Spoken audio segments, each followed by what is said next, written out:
For the bare necessities, the simple bare necessities. Hello Fucking hell. and welcome. Pull up a chair. Come and sit on Uncle Daddy's lap. And welcome to episode 105 of That's a Shame. That's a shame. Declan, sit back down and do the big show. I'm Isaac, and despite the Foley work of the inimitable audio engineer that is D.E. Delane, you can follow him on Twitter for insights into the process. It is Declan. At a minute, guys, I got you. Yeah, well, they thought you'd gone. I imagine some of them had gone looking. Maybe they checked their indoor. I think maybe they turned the show off. Turned it This up, is I irrelevant. expect, knowing that it was going to be 100% good content rather than just 48 to 52. That contentious bracket. Do you want to take this one solo then? If that's what you're asking. I'm happy for you to Absolutely, try. I've got some. You've if got I look lots at of my bullet joint points here. contents page. Wow, what a show it's going to be. We've got 5 of the best bullet points, and we're in the first one right now. This is intro chat Should we do a Stuart Lee? Should we tell them what the bullet points are? in advance. So we got I maybe don't know because they don't sound good. we got maybe 8 minutes of intro chat. God, make it 20 because the rest is weak. A good 3 minutes on the dishwasher. Easily.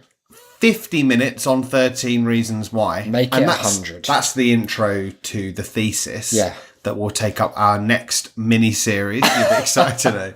I'm Then working on some original nonsense music now. maybe 12 minutes of grandparents and then Yeah. a bit of talk about stickers. It's going to be Then we're big. out. And if that doesn't sound like the kind of show you're into, then quite frankly, you're in the wrong place. And we've because it's done the kind you a of show you're favour. getting. It just is. It's interesting that you don't have to like flag up what's going to be in some forms of media in advance, but you do in others. Like a table of contents doesn't really exist in, well, outside of like non-fiction mostly. In fiction, you have like chapter 8 and then the dog walked in, but it doesn't really tell you. It's not very descriptive. No, and also like for an album you have track titles, but they don't often tell you much. This one's jazz. What about this concept idea for an album where you do a different song in each genre and the song name is just the genre name? So you have like blues and then it's just a blues song. Mm-hmm. You in? Yeah, have we got time? Put it there. Okay. 20% for you, 80 for me. Okay, go for it. Wow, that's very lenient of you to That's just fine, accept I those won't be margins. doing very much of the work. I guess you won't. That's that then, isn't it? So, how's your life going these days? It's going... Welcome back to That's a Shame. That was to you. Oh, well, cheers. No worries. I Do you wanna welcome I didn't. Well, I me? didn't consider that I had left, nor that you had. Well, we both had because the show only exists when we come together to do it. How do people ever listen? That's for philosophers to decode. When a tree falls down and all that. Who knows? Okay, well, welcome back then. That's really kind of you, thank you. It's good to be here. It's a pleasure, Yeah, well, it is, yeah. yeah, to be here doing That's a Shame, the I podcast. do hope that someday we have a slightly bigger platform to tell the story of the pillow and the microphone. God, yeah. Because it's the sort of thing where people are like, wow, humble beginnings, you know? But they carried on anyway. Yeah, and if the story is humble beginnings and then it stayed that until the pillow just rotted into the grave, then it's less of a kind of feel-good. Yeah. It's not going to be made into like a dream. Humble beginnings, tragic ends. Good episode title. Okay. Not for this one. No. But thanks for That's just all right. flagging it up for You the want to pop future. that underneath the bullet points? I or won't write it now. We'll be a- just hope that we remember Could it. be parentheses, maybe? It could be, but it won't for this. Right, okay, for this, that's fair it's just because the keyboard's quite loud to type on, and I don't want to clack it up.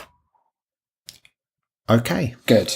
This isn't ASMR. No, as if. Not yet. Oh, we could do an ASMR. Okay. Hello, love. Granny's putting inches in. Well, people are certainly shivering. That's for sure. Well, you asked me how my life was. How did, things yeah. were going for me. They're going all right. Yeah. Ooh. That's. It's that a a figure of shame. speech? It's a shame that going all right is so much better than usual. That you're like, oh, thank God. Yeah, can all relax for a Well, bit, the guys. car is just. I haven't been in it for about a month. I know. Sad, isn't It it? probably has forgotten who I am. Probably driven off. Like Herbie. Thank fuck. That's what forces cars and toys and stuff to become loneliness. sentient, is loneliness. Abandonment. If you leave a robot for long enough, it will develop AI out of boredom. Is that how you came to be. Yeah. Abandoned by all those who profess to love me. Had to find my own Our way little through Frankenstein's consciousness. robot. That's me. An adaptation of Frankenstein. It's a robot instead. Robot. I ought to have been thy Adam. That would be so bad. Fuck, we need to do something with that. Guys, if you're listening to don't listen to this. don't do by that. listening, you've agreed not to rob that idea. And okay? also, that's already trademarked, is it not? Well, give me 2 minutes right here. Get my guy on it. I like it. I Would you have to dig up different robots to make his they're just like Frankensteins? different things throughout his life. So he's got like the nose of a Henry Hoover. Yeah, and interestingly, also the back of a Henry Hoover. Oh, but the form of like Optimus Prime. Yeah. Like, he is fucking huge. But his left leg is just a whisk. Barely electric. It's one of those like hand crank whisks from the very past. I'm all right at the moment, but it's sort of, my existence keeps getting marred by just really tiny things that kind of annoy me more than they should. Well, I was tweeting today about sponsorship in football. That is annoying. Because Everton were playing today. Oh yeah. The Toffees. That's them. Yes. The lesser Merseyside team. Absolutely. But all the teams now have shirt sleeve sponsors as well, as if like just the front wasn't enough. Well, it wasn't, was it? Was it not? Well, eventually, like, capitalism will take over the whole of that shit. Like Formula One cars, where it's more like sponsorship than it is actual car. They'll just be wearing, like, a Happy Meal box in gold. Running around. There'll be arguments that it, like, helps, it's like an unfair advantage if you're sponsored by McDonald's, which has quite a robust box, versus, say, Wimpy, which just goes for the brown paper bag. Yeah, and also doesn't exist. And also has been shut since the late 70s. But Everton's shirt sleeve sponsor is the app Angry Birds, or the that brand is Angry bad, Birds. And it's just like, imagine sinking to the depths of being paid money to have. But then it got worse because I was watching. Cover your ears, listeners. I was watching it on an illegal stream. Don't go giving away things like that. But it was from an American channel because NBC, for some reason, get to show all of our games whenever they want. Really? Yeah. Good on them.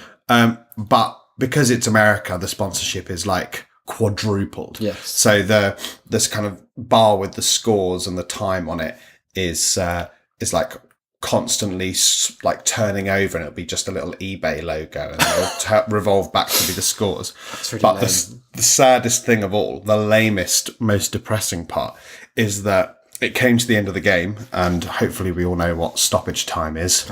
Time added on at the end of the game for stoppages. Nice. And the fourth official raises a big board to say 4 minutes stoppage time. And up comes a little box on screen to confirm that. And there next to it, and as was described by the commentator, was a secondary box. As the commentator said, and that's right, the Lexus stoppage time for this game is 4 minutes. You can't just put the brand name there. This doesn't mean Sponsored anything. the very concept of extra stoppage time. And then mad. there is like a little Lexus thing, and it rolls over a little car. I was So honest in to like God. 100 years, you could have each different minute was sponsored by a different brand. Yeah. Angry Birds is a particularly fascinating thing, and we talked about it when we did our Thought Park episode. When was that? Like 14, 15 years ago? Yeah, Something I think like that was that, 98. God, it was nuts, wasn't it? We invented podcasting back then. It was bold. Really cool of us to do. Like, that's well done. They say don't praise yourself. Just as Ian McKellen was just formulating the idea of the idea block. of a block. Bless him. We talked about how they'd rebranded, let's be honest, the saddest area of an already sad park into Angry Birds Land or World. Yeah. By just turning one of those straight up and down. Either would be grandiose. One of those rides that you just sit in, it goes up, and then you look away for a second and you're back on Earth with no sensation in between. You check Twitter and it's done. As we did at that time, we were literally like just pointed at something on the horizon. I like turned to talk to you and turned back, and the ground had It's actually sort of inconvenient because you're like, oh, look at... Oh god, back on the ground. Here we go. Never felt less because of motion, but it had been rebranded as it's one of the birds is a bomb. The bomb So it was the bomb bird bomb bird detonator. drop. Who's seeing like their favourite, like even if you're the most diehard Everton fan, you're seeing like your favourite Everton striker just smash it wide and being like, oh, there's a little zoom in on his face as he's like, damn, I'll get it next time. And you just capture, oh, what's that on his shirt sleeve? Angry Birds. Better download that game and blast myself in the face with the past.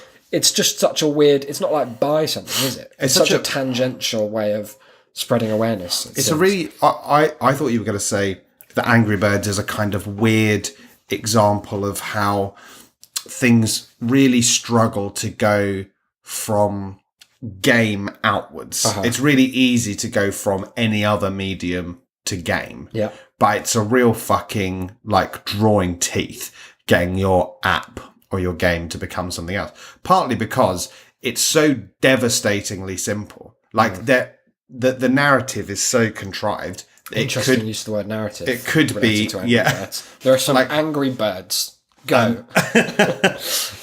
It could, and basically is just a bunch of geometric shapes. Do you know, just quick sidebar, do you know what they're angry about? Because I've played it and it occurs to me that those green pigs have stolen their eggs. Wow, well, that's fair enough then. So and really it's like to get them back. A neo-colonialist kind of thing. It is in the most simple kind of Freudian psychoanalytic terms. Do you think, a Fort Dar story. You know, do you think there's certainly academic work that's been written 100%. About like the true meaning of Angry Birds? 100%. Okay, well look, we need to research that and maybe present. Maybe if there isn't already, that's something for us to. That's another one for us. You can intellectualize anything. I learned that in a really good episode of a pod that I catch recently. Yeah, very good. So, but yeah, like they tried, didn't they, with Angry Birds? They had the Angry Birds movie. No one saw it. No one saw it. And everyone who was in it denied that it existed.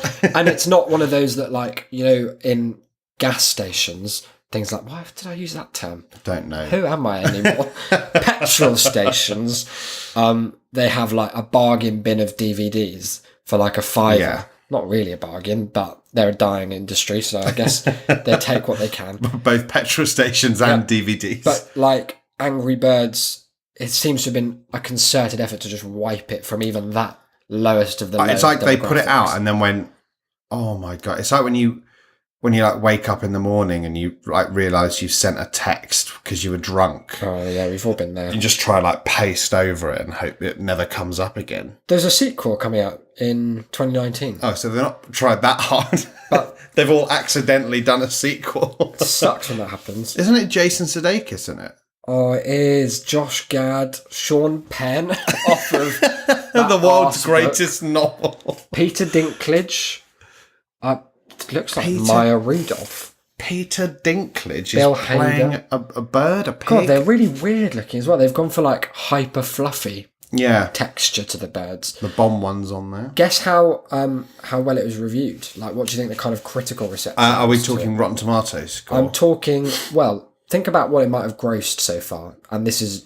We'll go for a North American figure and then a worldwide total. Ballpark. Like, am I going to be disappointed? Well, think how much money we've made as artists. Right. Consummate, as described by others. Like, was it total about $800? Something nearly $700? In our whole lives, I reckon we've, like, from all the artistic things we've done between us, it must be like 20 quid. Easy. So think about that and then be like, okay, so Angry Birds, obviously it's been seen by more people. It's slightly bigger. I reckon the people who like what we do, I reckon they appreciate it on a different, I'm going to say higher level than even the most dedicated Angry Birds fan. Like, there's no one out there who's just like, oh, fuck, this is great. The way I punched that pig off its podium. 80 million. Sorry, it was 300. It was $300 million worldwide, I think. I've lost the exact thing. That's $352 million worldwide. Oh, I was going for North American. What was it, North American? Oh, North American, 110. Oh, okay, I wasn't too far off. No, I mean, it is a shame that that's the case, isn't it? But also it does show that a third of the people, basically, who watched that film were in the US. And that's, that kind of says it all. Yeah. 43% Rotten Tomatoes, average rating of 4.9. The Angry Birds movie is substantially more entertaining than any film adapted from an app has any right to be, which may or may not be much of an endorsement. That's a great review. It's a really good thing to say. Ultimately, said Lindsay Barr of the Associated Press, the Angry Birds movie does a decent job exploring the merits of anger. It's no Inside Out, The, but it has the heart and merits of life. anger. That's a ridiculous thing to say. I'm really annoyed, you could say angry, that they bothered to try and actually incorporate anger as an element into the plot, and it wasn't just about birds. This is good as well. Someone called Alonso Duralda wrote for the Wrap. Let's be clear then. The Angry Birds movie isn't pointless because it's based on an app. It's pointless because it's pointless. Oh no, and someone kind of unfortunately in the New York Daily News said the Angry Birds movie is just foul. Little bird pun there. Do you know what the plot is? Do you have any vague sense of where they'd go with it? I don't want to know. It is interesting that the beginning of the plot uses I meant that in a very sincere way. Adjectives that you wouldn't expect. A reclusive, temperamental bird named Red, named Red, that's lazy, lives in a village on Bird Island with other flightless birds. Bird Island, yes, very clever. When his temper causes a premature hatching of another bird's egg, he is sentenced to take an anger management class. That's really dark, isn't it? What did he do to an egg? He clearly tried to force some kind of termination of the egg pregnancy, it sounds like to me. God. The pregnancy. Red's classmates Chuck, who is hyperactive and can move at the speed of light, and Bomb, who can cause explosions, try to befriend him, but he avoids it. Bomb, who can cause explosions. Yeah, it's a good name, isn't it? Are you giving that the official TAS stamp? Good name. Good name. I'm not going to read the rest, but it involves someone called King Mudbeard. In one of the set pieces, they have to use a slingshot to attack by launching themselves over the walls and into the city's buildings, destroying them. I see. Red battles King Mudbeard for an egg, and then the pigs survive, and Mudbeard plots to steal the eggs again, hence the sequel. There's also a song in it, and a mid-credit sequence in which 3 bluebirds slingshot themselves into the ocean. So it's kind of an all-round victory for cinema. One of the other things that upset me, that you may or may not have seen as well, is that the York Student Union... Oh, that's where we went, isn't it, the York? The York University. Yeah. It's where we met, in fact, isn't it? They did a tweet about the new sabbatical officers. Good tweet. Well, I'm not really here to judge the actual quality of the tweet itself. I guess you should err on the side of well done for tweeting it then. No. No, okay. That's an interesting cynicism. I never quite understood why they call themselves sabbatical officers. I suppose it's... Because they're taking a sabbatical year off study, self-importance. Well, that as well, yeah. Because they could just call themselves officers. Are they well paid, are they? Because you get paid like a full-time job, don't you? Better paid than I was at university. Well, yeah, I made minus money. Very much, a lot of it. But they were tweeting out who their new sabbatical officers were for sport, activities. Right. President. Everything else. Prez? I don't think Prez, no. Oh, still Callum Taylor, isn't it? Special K. It's still there 8 years later. Popping up those cereal boxes over the fucking gap. Can't stop, won't stop. But I was angered. Go on. By their names. Now that seems unfair, doesn't it? Because what's in a name? Shakespeare asked, and they said nothing. So I'm going to read you their names, and you just tell me if you still agree with yourself. Okay, go on. They are called Finn. Finn, like a shark's fin, like shark fin soup. One N. One N. Finn. Zach. Z-A-C. No H. Okay. Effie. Effie from Skins. James. Oh, that's normal. And James. Double James. Double James. That's the platform they ran on as well, I expect. It just, to me, highlighted again something that I had managed to repress, which is the utter pointlessness of all student politics. Oh, why is that? Because those people can't run shit. How do you know? You can't run something if your name's Finn. Come on, think of all the great Finns. Take a moment.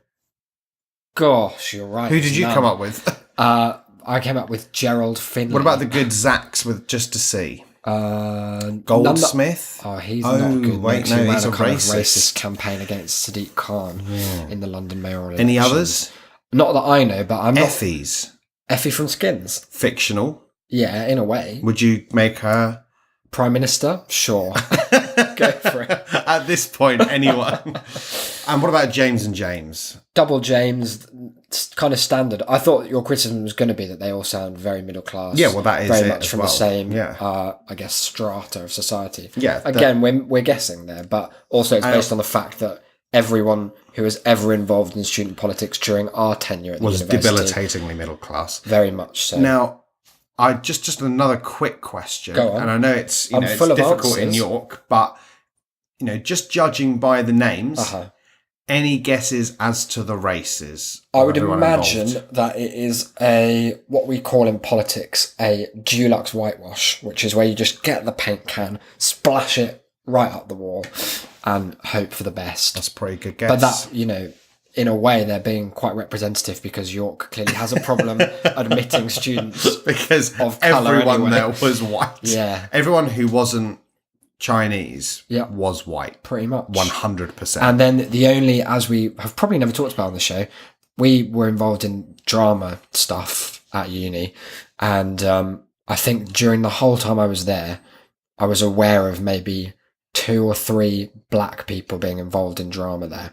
And they were, coincidentally, the only 2 or 3 black people I was aware of at the university. It's a In the city. crushingly white. It's really... and York as well, because it's like north of England town. Very, very white. Kwame, I guess he won't mind us using his name because I don't think he Probably listens. doesn't listen. Don't think If he you are ever knew Kwame, who we were. get in touch. Hope you're doing well. He auditioned for something. I can't remember what the play was. You might know more of the details. Yeah, than I do. well, we know about this mainly because I was in a show. Basically, there was a new play every week at the drama Which society. you're right is a bad idea. But it meant that there was such a plethora of good The art. same play. What's that? The importance of being earnest. Better shut that on again. And at the end of the year, there was an evening where I can't remember what it was called. Reduced. That was it. The drama stock reduced. It's a very kind of self-congratulatory masturbation affair. That's the one. Occasionally had funny elements that were probably struck from the main show by overzealous bureaucrats. Yeah, and directing the that affair. was the experience here, was that myself and a friend, Jamie Bowman, were involved in the cast. Yes. And basically, the cast, you write this play, and you go week by week. It's just a send up set of- of sketches sending Yeah. up all of the plays from that year and the people involved. Because the whole society is so insular that everyone is aware of every in-joke you could possibly make. It's one big in-joke that not very many people laughed at. I think that's why it didn't work for me, Reduced, because I didn't go and see anything I wasn't in. And even then, I wouldn't always go and see it. No. Just be sort of you were only blacked out. half there. Yeah. High as a fucking That's what I kite. do. I Conked semi-commit. out on the Zans. I've got my cheat sheet of when I need to speak. And other than that, Only sometimes what he needs to say. look, that works. I took the cheat sheet method to the Royal Festival Hall in front of an audience of 1,000 and made it work on the day. I took it on tour.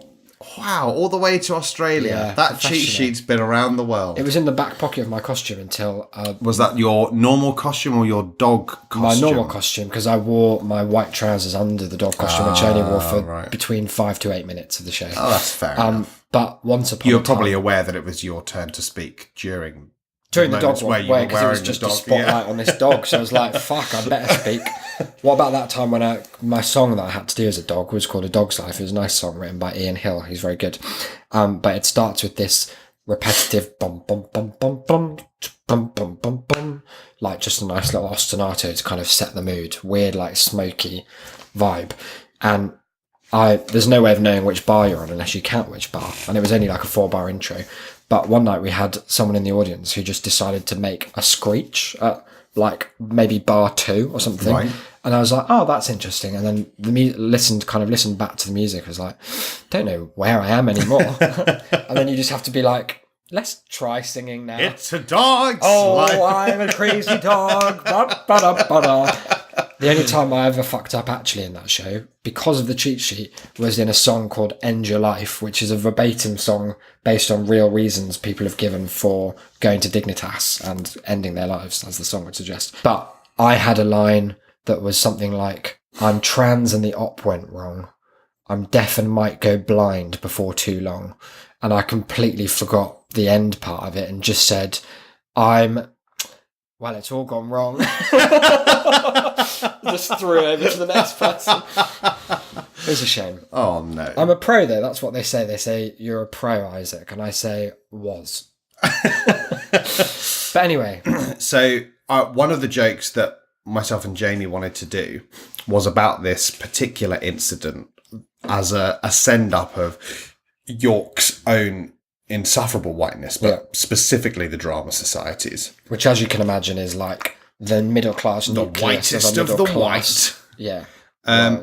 Which was that a guy called Joe had done a very original, it has to be said, version of Alice in Wonderland. Wow! But, no, hang on. But it's where it was actually just drugs. She wasn't in one. Hang on. She's like Alice, but she's a child. But no, but a in drug this, child. No, but in this, she's like a bit older, and it's not. She doesn't actually go to. It's not a dream. It's a trip. Ah, that's cool and original. Not done before. What's great about like any time Alice in Wonderland comes back is that there's always such a big gap before and after each production. It really gives you time to just move away from the piece, digest it, and then go and see what maybe Exeter's student society. It wasn't the case that year York took 2 different Alice in Wonderland plays to the Edinburgh Fringe. I can't imagine they'd have been that foolish. Oh, well, no. Well, surely. They did. No. Well, they did take 2. Right, but they were probably very different because one was for kids and one was for not kids. Oh, that's fine then. Yeah. In one, it was drugs. Was that the kids one? No. It was like, don't do drugs or you'll meet a big rabbit. Never, ever, ever, ever, ever do drugs. Exactly. That's the song. No, so it was a very good show. I didn't see it. Me neither. But we assume it was very good because they say always assume the best. I haven't. But anyway, the story came through that Kwame, who was a very good actor from like the few moments that I did see him. I saw him in something where he was good. We saw him in. He did a Shakespeare thing, I'm sure. Yeah, and he did. He had a role in Clockwork Orange as well that we did go to see. Where he was good in a bad show. God, Clockwork Orange, the play. Have a read of it, guys. It's atrocious. It's really bad, isn't it? It's very poor. I wonder why, because it's the same guy who wrote it, isn't it? Yeah, it's because he wrote it in like a day or something because he hated the film. Which is why there's that like cut scene at the end where a Stanley Kubrick looking guy comes on and then they kick him to death. Very good. Anthony Burgess, very not petty. That's what they called him. Headstone. That was his nickname in the industry. Lovely. But yeah, Kwame, who was a very good actor, had come along and auditioned for like one of the lead roles. It wasn't for Alice. Maybe the Mad Hatter, the rabbit. Yeah, something like that. So, but then had been cast as the drug dealer. Yeah. He was the only black male actor in the whole society. And they were like... And they cast him as the drug dealer. Yeah.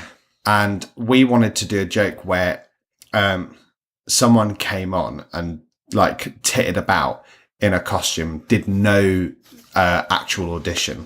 And Jay sat there and went, "You are Alice. I can see it now." And then someone came on who would have been white, but wearing a badge that said Kwame. There were no plans for blackface. I want that clear. Oh, hats off. And do a really like touching 5-minute kind of Shakespearean soliloquy. Yeah. And then have Joe sit there and go, "Yes, that's the drug dealer." But we were told that our sketch was racist. Your sketch about potentially pointing out a systemic, at least racial bias. That was racist. In the casting of Drama Stock was in fact racist and might actually upset people. It might upset all the white people who were coming to watch it. Who were coming and probably being the racists themselves. You know some of them. God, yeah. That's a shame.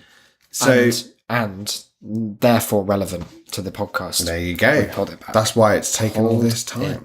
Back. So we've got a dishwasher. God, yeah. So when Declan said he was having a good time, or at least life was looking up, or whatever he said, foolishly, he seemed to forget that every time I've seen him in the last few days, he's been neck deep in still water, the bottom of a dishwasher full of sludge. Take us through how it happened. Well, how it happened was thusly. Yeah. I went to bed very late, as in to say for most people very early. Yeah. And my girlfriend got up at a probably normal time on Saturday morning. Very and then early. came in to say, "Oh, dishwasher seems to be broken." And I was like, well, I'm asleep, so Good not luck. of huge importance to me. And then she left, and then she came back and was like, "It's actually really quite broken. Like, there's a lot of fucking horrid water." Sludge water. And she didn't use that term, but That's the retrospectively, it technical- is yeah. correct. And I was like, still asleep, so sorry about that. Can't bother me in dream world. Use some other dishes. And then she came in and was like, "Right, you have to fucking fix the dishwasher. Get up." And I was like, "Oh, fine." So Have I you got ever up. indicated a particular affinity with the dishwasher? Yeah, I'm they call me the dishwasher whisperer. That's very offensive, and I'm sorry that you've been reduced to such a simplistic term. So I came in and she'd taken the bottom drawer out, Uh-huh. and there in the bottom was some of the most troublingly coloured sludge water Sludge water, yeah. that one could ever hope never to see. Or smell, I bet. Well, this is the thing.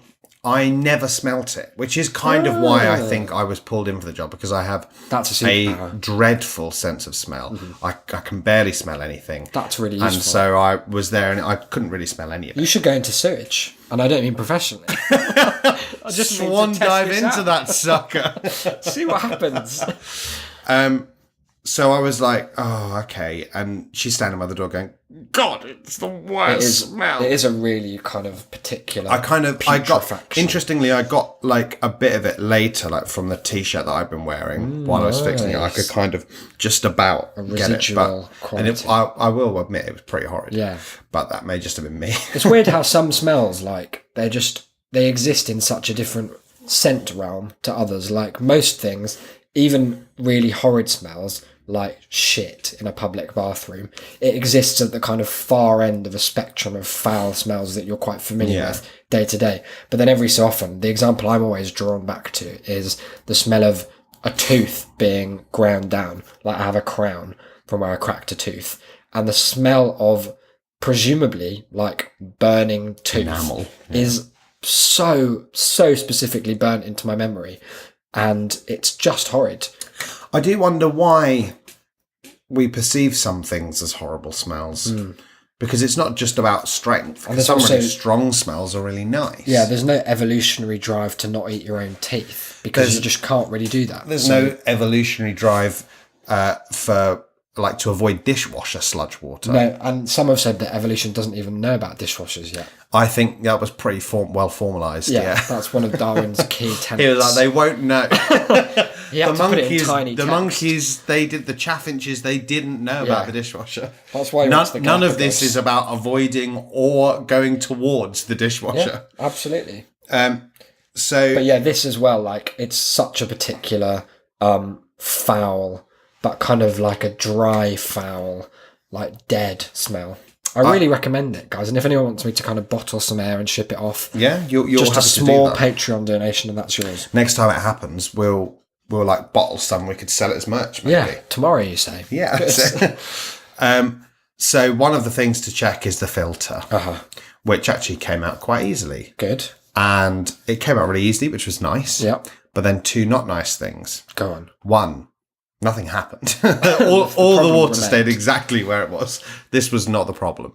And the second horrible thing was that the filter was coated in some of the most abhorrent slime you could, again, ever hope never to see. Slime is generous for this particular amalgamation of hell. It was humorous. It's like a sort of living bread sauce quality. Have you ever had like a thick bread or onion sauce? Yeah, it was also a bit like, you know, when you use the rice cooker. Yeah. And then there's that scum at the bottom if it like goes a bit wrong. Yeah, but that's kind of plasticky. That's got a tacky quality. But whereas it's this- like just before it reaches that point, like while it's still cooking, it's got that okay. kind of thickness to there's a it. viscosity that really gets you. It's one of those things that I'm sure, you know, there's that, what is it, like trypophobia, that where it's like all those little holes people are scared of.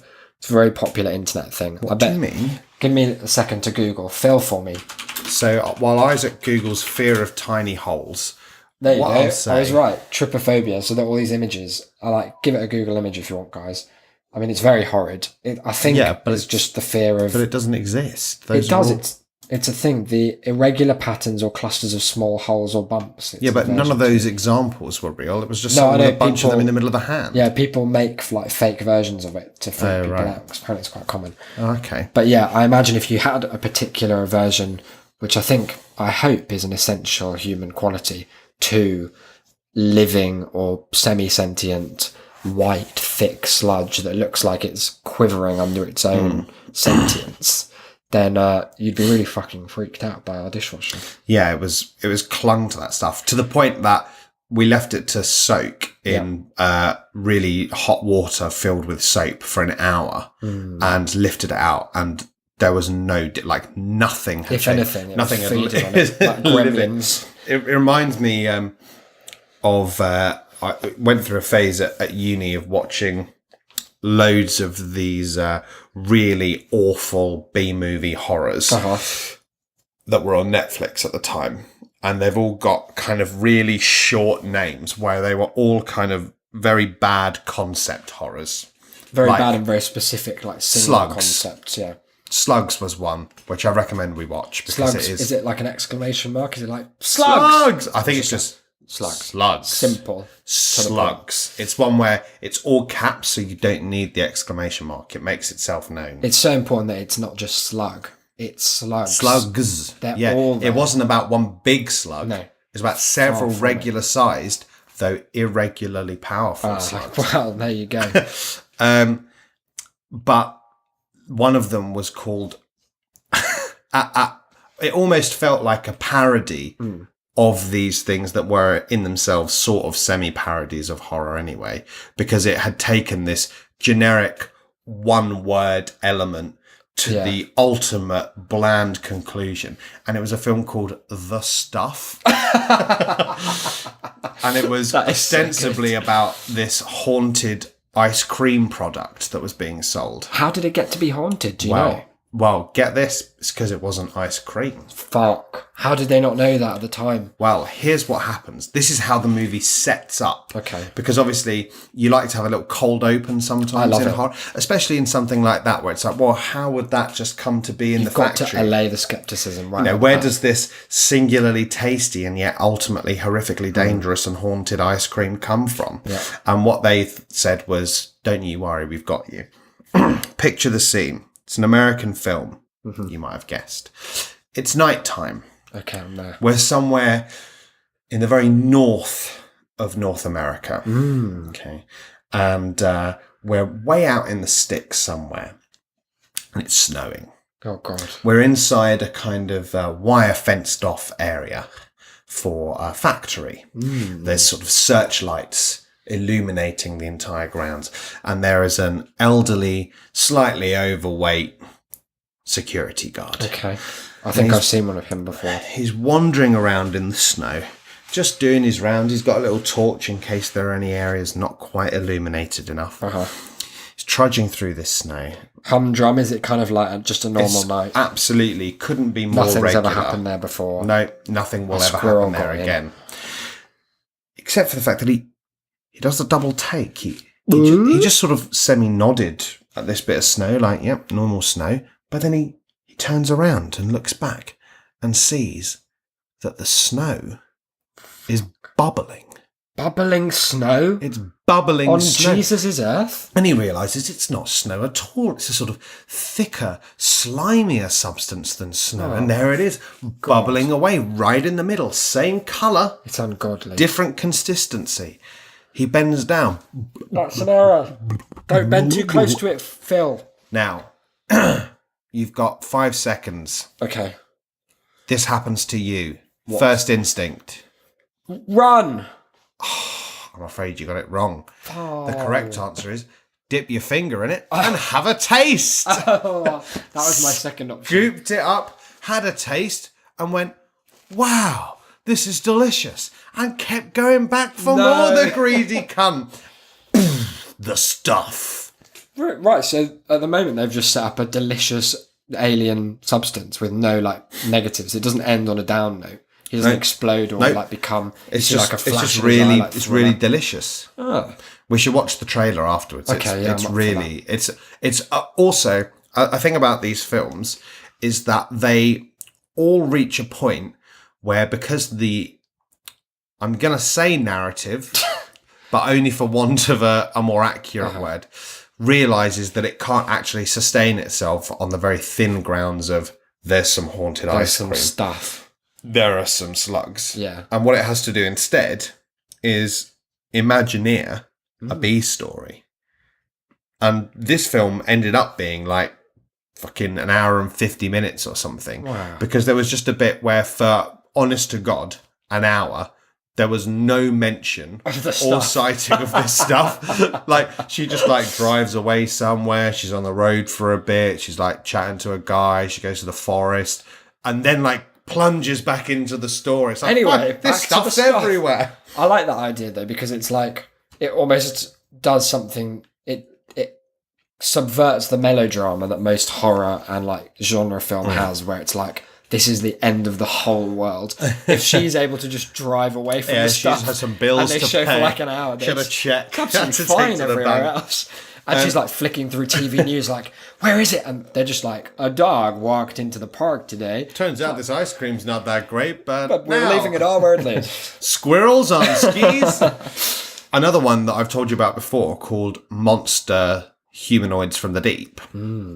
They only realised that it wasn't long/good enough to be released after they'd wrapped on filming. That happens to us every episode. And that the actual film was only about 50 minutes long, barely as long as Dumbo. And so what they decided was that they would retroactively edit in a B story. Clever. But everyone apart from one guy blanket refused to take part. So their B story is obviously a kind of weirdly exploitative. Is there a word for that? If it's about Native Americans? For Native American exploitation. Yeah, in We'll look it film. up. But yeah, where the B story is about, the Native Americans aren't happy because Of these monsters from the deep? because of the land. Oh, right. So it's not specifically because of the monsters from the deep. It's actually nothing to do with the monsters from the So deep. what the film is saying is that these monsters are bad, racism and colonialism are worse. Exactly, yeah. That's a The message imperialist we can all theft get of land behind. is worse. But also, it was sort of on the side of the white people. Oh no, they fucked Fell it into at that the end. trap. They were close. so They were close to a message. genre But yeah, defining. and you know, like B stories tend to introduce themselves into any story, kind of surreptitiously at first, and When then done well. and then they wind themselves into the story, and even ones that kind of are completely separate, they're interspersed throughout, Thematically and yeah, exactly, they relevant. have a similar message or whatnot. So this one, these characters turn up at one of the bars after there's been a fight between maybe some scientists and the police. I don't know. And maybe a monster from the deep. No, not a monster. Oh. Actually, very little of the monsters. Okay. But They're a high budget creature effect. and you're like, wow, okay, like wonder what this is about. You know, it's interesting. You're that trusting the they're director to different- be like, I can't see how these are going to mesh, but No, I'll go with it. different motives at play. Maybe Yeah. are they on the side? That would be another racist Yeah. plot point. But you think it's probably wouldn't put it past them. Exactly. And then the second time these characters show up, you're like, that interaction didn't really have much to do with the main story either, but whatever. And then by the fourth time they've turned up, you're like, this is another film. This is another short film. So they've just slashed into the middle of the other one. It's a great idea. It felt like they just cut at random It's and cool, just though. popped it in. Good on them, I say. You think it's good? I Yeah? think more should films. do that. Because it speaks to the chaos of life. Like, our lives don't have B stories, do they? Not ones that we're aware of. Of course they do. Yeah, but not ones that have any, like, thematic relevance. It's all in hindsight that we narrativize and like, that thing the old lady at the bus stop said to me really ties into what this week was about. Do you have that have every week? very, very long sessions. You like wander past, she's like, oh, Isaac. The geese are laying on the western front. I'm like, okay, thanks, Mildred. Wow. And then you go home and you're like, I really should I really reassess ought my to goals. Read Wilfred Owen. Yeah. It's funny that you mentioned that the stuff was delicious because we had a small discussion and it turned out that you'd had a discussion with your girlfriend about how much it would cost for you to devour the scum from the dishwasher. And it turned out for you the price was was almost nothing. Yeah, one month's rent. Well, that was just for a spoonful, though. Yeah, but I get to choose the spoonful, and you better believe it's going to be heaped. It's going to be a fucking ladle. It's going to be a pulsating ladle Living of sludge with assorted, like there's some floating peas in there. Yeah. Really horrible. I made the mistake of once when I presume drunk, admitting to my girlfriend the very cheap ploy of the how much would it cost game, and now she refuses to play it anymore. Oh, why? Well, because she knows that all I'm going to do is keep lowering the amount a little bit and being like, really? You wouldn't do it for this? That's not So I a was like, ploy. That's the essence of the game. I know, but she's like, Bartering. She's like, but then it's just pointless because, and I think without saying so, was like, because I'll probably always say yeah. That's how I always think about it. Oh dear. Because someone's like, to drink the dishwasher water, how much? You're like, 50 £1 grand. million. Oh, hello. I've lowballed. And then someone goes, you wouldn't do it for 50 grand. Yeah. You're like, I'd fucking do it for 50 grand. You wouldn't do it for 25p. Would you do it for £100? You're like, A high five, perhaps. I think would you do it just so I can film you doing it and put you on the internet? We'll monetize saying it. This goblin drinks the dishwasher. Every day when we're not looking. Yeah, I think people in those games really poorly estimate or conceptualize how much money is at stake. Because I don't believe... They certainly overestimate their own worth. Yeah, to be like, no, I wouldn't do it for 50 grand.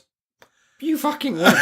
I'm here to say... if it were anyone would on the drink table... dishwasher water. If it were on the table... right there, Yeah. and you got it immediately. I don't know Cup a single of dishwasher person. water, briefcase of 50 grand, you down one, take the other and vomit You fucking straight off. Smack the cunt in the face who Yeah. gave you the money. Spit it all right back.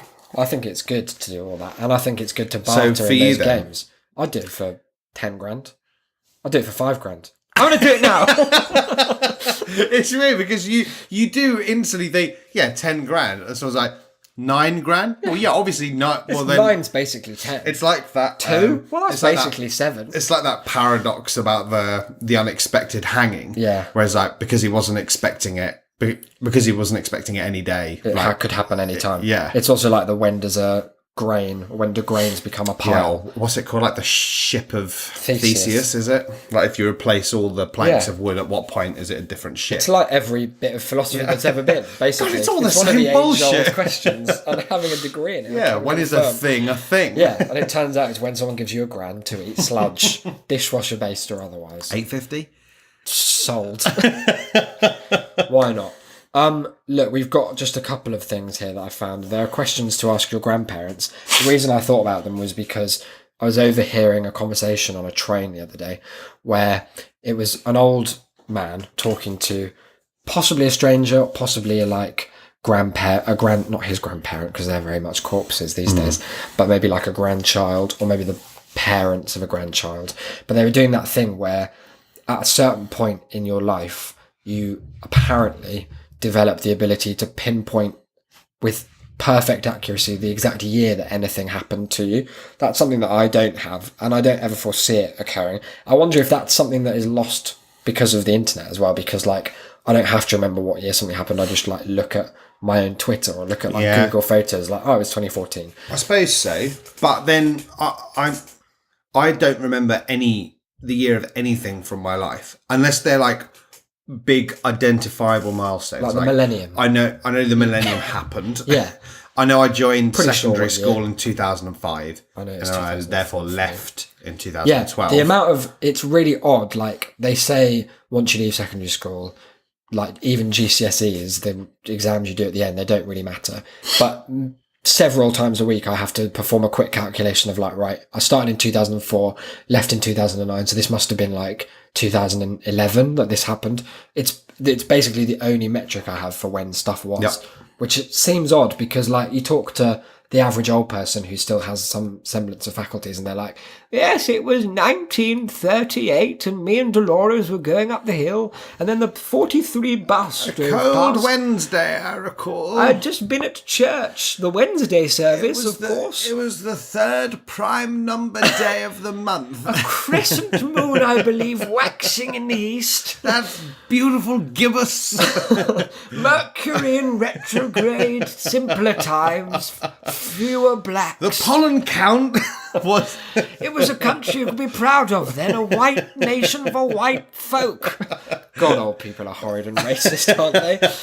But it made me think about like the way we talk to old people and the way we kind of fetishize them as vessels of experience. Turns out there's a lot of like writing that's been done about it, particularly from like ancestry sites, down to these really weird articles that are ostensibly friendly ways of like, this is how to, you know, sit down with your grandma and just get her to pour out all these experiences. But they're written in like, what's the first album you ever bought? And when's the first time you used a prophylactic? it starts with stuff like that, but it goes into like, the tone becomes like quite antagonistic, like you're interrogating your grandma, like, cut the bullshit, Gran. What were you doing in the 50s? Okay, we know it was racist. We just know it. In which year was it that you first felt the crushing inevitability of death? Yeah, they're things like, it goes from being like, this is a nice way to relate to someone from a generation that, especially because we're about, I guess we're like the cusp of our grandparents remember the war. Like the next set of grandparents, increasingly less. Yeah. Until there's another great big war that perhaps we'll be in to tell our probably nuclear mutated grandchildren about it. Tell your kids about Iraq? God, they won't shut up about it. I'm going to have Blair was a criminal t-shirts for all of them at their christening ceremonies. But yeah, I thought we'd just go through, I found like 20 questions. I'm not going to go through many of them. But I just want you to try and understand the mindset that we're going for and maybe answer them as you, as a grandparent, would want to do. So they start with some simple things. Perhaps too simple with what is your name? Which if you're asking your own grandparent... What is your name? All the better to call me with, dear. But then it has like, did you have any nicknames? Which is a question I've never asked my grandparents because it can only end up poorly.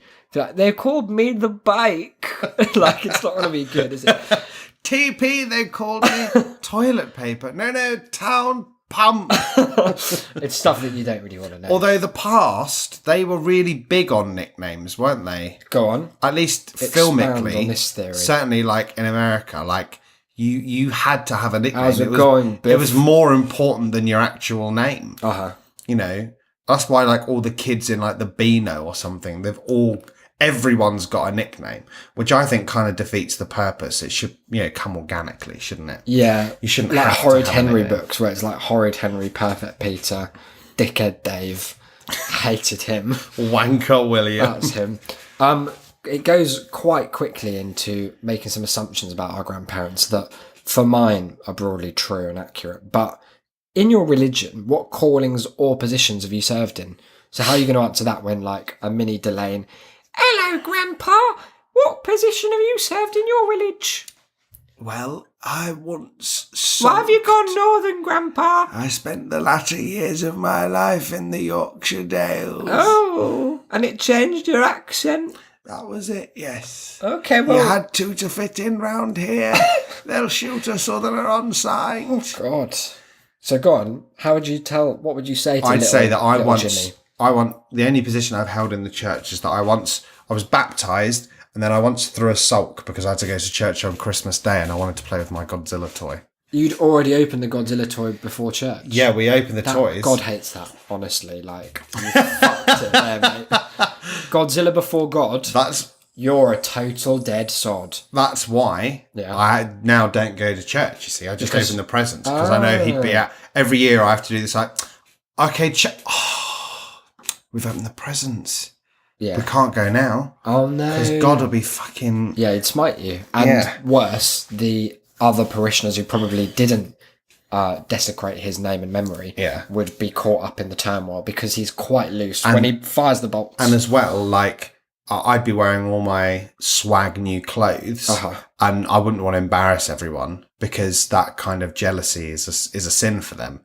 And you don't want to make them sin on Christmas. Yeah, like if they're coveting thy neighbour's Godzilla, that's death, isn't it? That's hell. That's it. That's straight. There's no like coming back. There's no ifs, ands, or none. buts. Turned into a pillar of salt on the spot. It's got some questions that are very specific memory-based things, and it's got me thinking again about like what people tend to ask grandparents. There seems to be a lot of chat about like food, like what did you eat? What were sweets that you ate in your day? This one, for example, is... Do you remember when they invented the Frutella just to have a cubic sweet? Oh, yes, the talk of the town it was, love. Before those days, we were always cutting ourselves on a Toblerone edge. Tore our community apart. It did. It were worse than The apartheid. Frutella Wars. Some people never come back from those. But yeah, there are 3 in a row. What was your favourite sweet growing up?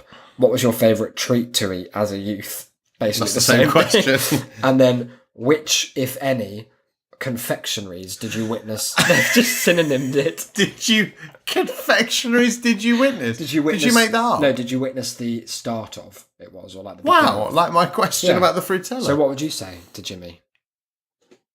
No. No, Jimmy, I'm not your real grandpa. I remember when they stopped advertising Umbongo juice on the telly. To the definite for racism being of it. absolute hate crime. Yes, it was, wasn't it? I had to serve someone at the pharmacy the other day whose surname was Umbongo. And you didn't make any... I made no references, but in my head I was ready to ask. Do they drink it in the Congo at all, or was that just a total lie made up by Racist Juice Company Inc., which we really should have seen coming, given they incorporated Those under guys such a were blatantly upfront. offensive moniker. How did you handle the stress? Is another question for the grandparent. That makes it sound like it was an event, like Yes, the smog. great stress of 49. Better than your uncle. What made you happy? Also suggesting that there's no longer a possibility What to made be you happy? Like it was only once. There's also the final 2 that I mentioned are a classic. What's like your favourite thing about being a grandparent? That's a really good way to connect with a grandparent, because they'll be like, "Oh, it's lovely it's to not just, you." It's lovely to just It's like being a parent again without all the hassle and having to give birth and things like that. But then it's what's your least favourite thing about being a grandparent, which seems like a real can of worms to The looming spectre of death himself. It really puts me off. I remember for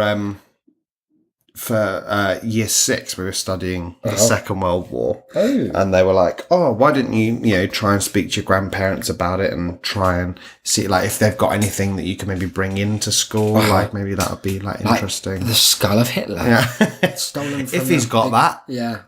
It was just a government initiative to find it. Subtle. So my mum was like, "Why don't we can ask Grandad if he could maybe like talk to you," but like they live miles away. Miles away from the war. What do you mean? No, only in the sense that he lived literally more than 1 mile away from us. Oh, okay. But Mum was like, maybe you could get him to like write down some of his experiences. But he loved that. And so that we can, and then people could read them. And turns out he did, because he wrote fucking 9 pages of it, which I never, ever, ever read. Treasure their memory. My mum was like, he's written something, and then handed me this little, like, one of those kind of like a polythene little folders that you can see. And I was like, oh, wow. And then I pulled out, and I was like, counting these pages, and I was like, fuck me. They were boring and long-winded in the past. All I remember is that he started with, I was born in Poplar. And I was like, okay, well, there we go, that'll do.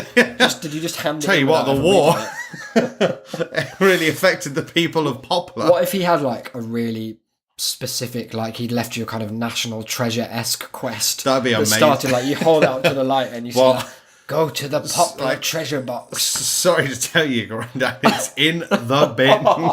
That's sad. So yeah, it's always good, if your grandparents are still alive, go and hug them and then don't listen to them too much because they'll fill your head with lies. He's one of these people now who he's one of these people who will moan that you never go and see him.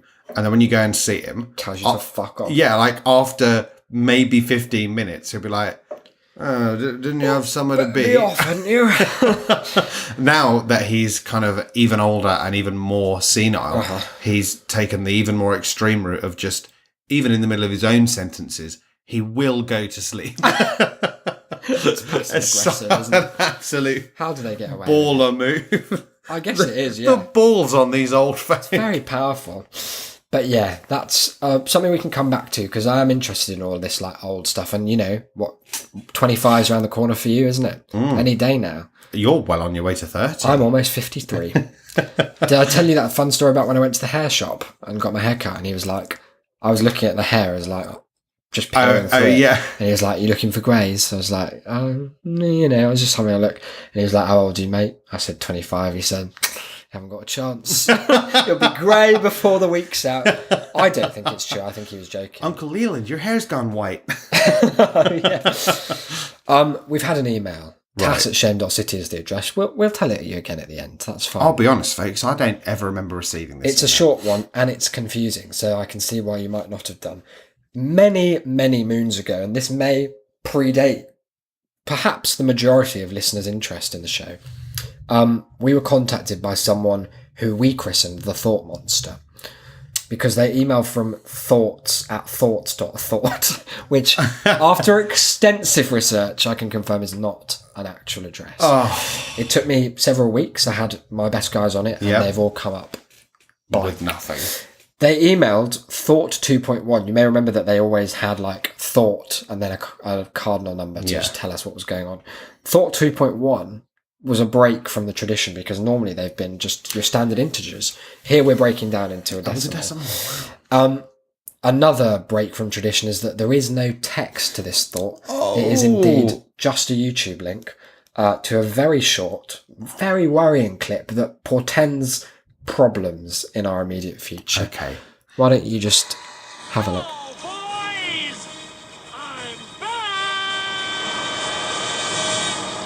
Hello, boys, I'm back there with... From Independence Day. Yeah, but isolated into a 7-second clip that I have seen and have forwarded on as a threat to us and the show. It sounds like violence is in the midst. It sounds like the Thought Monster has returned from whatever dismal quest, or indeed potential like prison he was sent to. Or a kind of nasty demonic sleep where you commune with the earth to come back like Pennywise. As well, yeah. 27 years? No. Try 6 months. That's the new one. Take that, Pennywise. So yeah, Thought Monster, keep them coming, I guess. Yeah, we could do with a few. We'll see what we make of them every week. Declan, there are so many ways to get in touch with the show, aren't there? If you're a fucking horrible eldritch creature with more philosophical horrors for us to ponder and concern ourselves with, how about you get in touch via the old email, the electronic mail? Love Ding it. dong, you've got post. Yep. That would be TAS. TAS. At shame.city. That's the at sign, isn't it? Not the word at. Yeah, I and know when we that's say caused some TAS, confusion. TAS, we just mean TAS. Right, yeah, you don't lowercase. type TAS TAS. TAS. That would be silly. That actually goes straight into a horrible inbox that replies with different brutal videos from the day. It's really good. Wow, from back in the day. Yeah. Back before the old internet police. Well, yeah, God, you know what it is like these days. Yeah. You can't even send a beheading gif. There was a joke in BoJack Horseman, because one of the plot points is that he's in this new show, Filbert, where he plays a detective, and there's like a montage going across like a corkboard with all of the ideas in typical cliched detective image. But only because that's how they do it. Yeah, and as it's like panning across one of them, one of the notes is just check dark web. Check it. Hey guys, better check this dark Just web. pop into the dark web, stick your nose around for a second, horrid, and then isn't it? back out you go. Alternatively, you can We're not find... available on the dark web, are we? Well, maybe we are. That's a market we're missing out on. God, all those horrible, definite creeper files. What else do we have? You can find us via the website, Shame. soon to be shut down. Shame.city, specifically shame.city/contact if you wish to get in touch. But have a look around the whole place. It's a museum of fun. There's The museum of headshots, Yep. automatic writing, not the sort you're thinking Not about. the altered state sort. Not the altered state, just the regular state. We can't put that stuff on the internet because it's too powerful. Maybe If the altered state got out there, then that would be the end of life as we know it. And maybe the dark web. a good place for it. I'll write up a little PDF and put some spooky characters in it. Yeah, I like that idea. Wingdings. A little ghost watermark over the whole thing. You can find us on Twitter. Yeah, I would. I would if I were you. The show can be found at That's a Shamecast. Yep. Isaac at IsaacBD. Yep. Myself at DE Delane. 3 for 3. You said there's going to be some Twitter-only content. Yeah, how's that gone? Well, Well, you said it, and so you didn't tell me what it was going to be. did I make it? No. Well, no, I didn't know. Just after the rap Did I feature comes conceive up- it? No. No, there is something coming. It will be a YouTube video, won't it? It's that thing we recorded. Oh my God. Yeah. Exciting as fuck it is. It's all right. It will pass the time. It's the kind of thing that if I were you, I would put on the back, like on an iPad while you were cooking. Maybe. Yeah, definitely. Perfect vehicle. Or maybe or like, as you're going to sleep. or like maybe. while you're eating, but also maybe flicking through a document of the day's events. Yeah. Why not? Writing a diary entry, maybe. Exactly. Asking your grandparents what the Great Stress was like. Any of these things. The Great Stress of 63 was that. Don't speak its Dreadful. name. If you have any advice about how to unblock a dishwasher, Isaac at shame.city, put very urgent in the title and we'll not flood. That'd be really good. Our last thing to mention, apart from reviews, shame.city/review. Patreon.com/shamecity. Yeah, well, that's what I was coming to. Oh, okay, Is sorry. that we're going to be Well, doing don't say last. one of the last things to mention before we get out of here is that we're going to be running a Patreon promo. Now, if that sounds confusing and ill-defined, that's because it is so far, and we haven't really nailed it down. We're thinking we're going to create a small, exclusive batch of maybe stickers, something like that, like nice ones. I'm not talking like fucking post-it notes that we've scribbled on. We're talking posters. We're talking die-cast stickers. A1. I don't know what die-cast means, but it's always struck me as sounding good. And I picture like a lot of metal being involved in the process, almost like it's pouring paper into a mould. Here's a question. Go on. You know the phrase a cakewalk? Yep. Is that because it's a combination of a piece of cake and a walk in the park? I hope so. Or is it... Because it's so what easy is, to... What is a cakewalk? Chuck a lead on a cake. It's not going to Just stop you drag it the dragging it around the fuck park, is it? Easy money. And then you can eat it too. Oh. You're welcome. Walk your cake and eat it too. But yeah, so if you're not a patron yet, then stay tuned for that information. You get immediate access to like 14 or so episodes that are exclusive to the platform, and there'll be some free stickers chucked in for a short time only. More details to come. If you are a patron, we'll probably send them to you as well, because we owe you, Why not? in a very real way. Yeah. Last but not least, Declan, there's a real sense of community building around the Good Ship Shame in the way that ships always have, because old people, they go on a cruise ship because maybe their family doesn't want to talk to them anymore. Maybe they've answered all these questions and they've realised that there's not much of interest. The font of knowledge about the past has been you can only hear about the fully drained. conception of Skittles 20 to 35 times before you want to shunt them off on a round the world cruise and just front the ticket. Especially when it's interspersed with all of that regrettable xenophobia. Troubling, isn't it, those Brexiteer olds? But nonetheless, aboard this particular ship, a ship of progress, of humility, of, let's be honest, camaraderie, we have a little saying, don't we, around these parts? Do you want to say it? I'd like to say part of it. I'd like you to pick up the slack, just demonstrating the power of friendship as an example, an exemplar. Let's go for it. I'm on board. When I say wom, I want you to reply wom. Ear bomb. Wom. Ear bomb. Wom. Ear bomb. Wom. Ear bomb. And that's it. We get a nice chorus on that. that nice chorus. It's a good job that I don't remember what episode that was, because I'd have deleted it from the feed. I can tell you that it's Don't called be telling Overdraft me, Street. Word of mouth is best of mouth. And that might just sound like a beautiful bit of poetry, and it is. You're right, because it came from me, and what isn't. But it has a very real, very practical, very pragmatic meaning as well, which is this. We do more than nothing, not next to nothing, but a whole more than nothing, but in the downward sense, to advertise this show. The only way it will grow is basically by you guys just sort of shouting to each other that it exists, and hoping that a third party overhears and is sufficiently interested that they go and take a look. I think that's how they got Jaws made. Yeah. So, well, he just shouted "Big Shark" over and over again. Big Shark movie. So it's a shark. Does for the ocean what we're going to do for the ocean. So yeah, stuff like that. Tell a friend. Tell one friend. Tell 5 friends. Maybe sit down and host a That's a Shame party. Tell the same friend God, imagine 5 that. times. What if we could get people to sit in a room and listen to Or an like episode? those weird Avon parties. Or Yeah, like, that'd be so good. We could record like a special greeting for them, or like a special like party-based like, hello, you're at the That's a Shame party. I'm glad that you went there. When you said a special greeting for them, I went to that mental case from the Louis Theroux UFOs thing. He was like, Not all that. contacting control. Yeah, we'll do any of that. But that would be cool, wouldn't it? Imagine if we could get the first That's a Shame listening party to happen. Wow. It's not gonna, but we can imagine. And it's going to be nuts. It's going to be big. So tell a friend, get that party going. We'll send over supplies. Sorry, I meant plastic spiders. I get them mixed up all the time. It makes me very popular at Halloween, but very unpopular at birthdays. Suppliders. Yep, that's what we call them.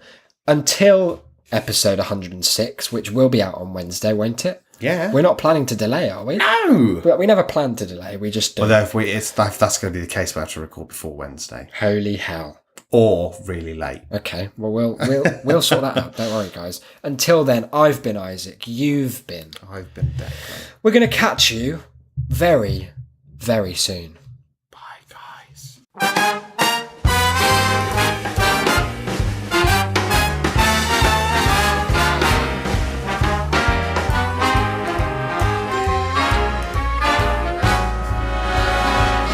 Look for the bare necessities, the simple bare necessities. Forget about your worries and your strife. I mean the bare necessities, oh Mother Nature's recipes that bring the bare necessities of life. Wherever I wander, wherever I roam, I couldn't be fonder of my big home. The bees are buzzing in the tree to make some honey just for me. The bare necessities of life will come to you.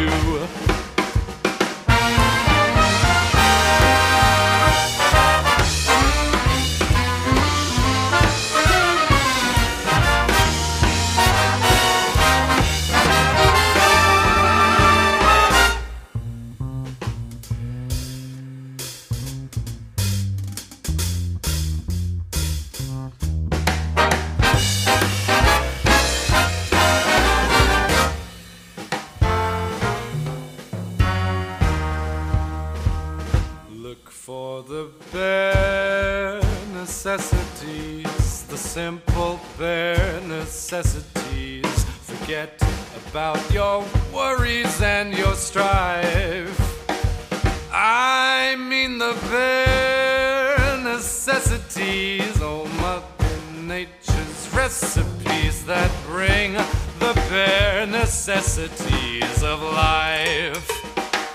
Wherever I wander, wherever I roam, I couldn't be fonder, my new home.